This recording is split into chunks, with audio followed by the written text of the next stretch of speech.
ઓમ નમઃ શિવાય. આ વર્ષે અધિક મહિનો આવી રહ્યો છે કે જે તારીખ 17/5/2026 અને રવિવારથી પ્રારંભ થાય છે અને સાથે જ જેઠ મહિનો છે એટલે અધિક જ્યેષ્ઠ કહેવામાં આવે છે.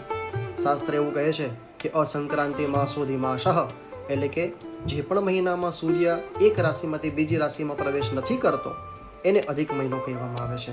આ અધિક મહિનામાં કામ્ય કર્મ સાથે જ જનોઈ, વિવાહ, વાસ્તુકર્મ, લાંબી તીર્થયાત્રા આ તમામ કર્મનો નિષેધ છે.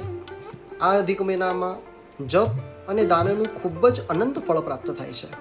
અધિક મહિનામાં સંકટ ચતુર્થી, એકાદશી, પૂર્ણિમા, અમાવસ, પ્રદોષ આદિ જે વ્રત હોય છે એ તમામ વ્રતોનું અનંત ફળ પ્રાપ્ત થાય છે.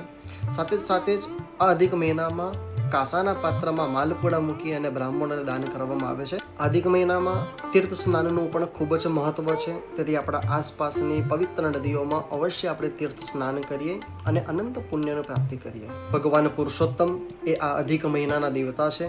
તેથી પુરુષોત્તમ નામ સહસ્ત્રના પાઠ અચૂક કરવા, ભગવાન નારાયણના કોઈ પણ સ્તોત્ર મંત્રના જપ કરવા અથવા તો આપણા બ્રાહ્મણને બોલાવી અને કરાવવા.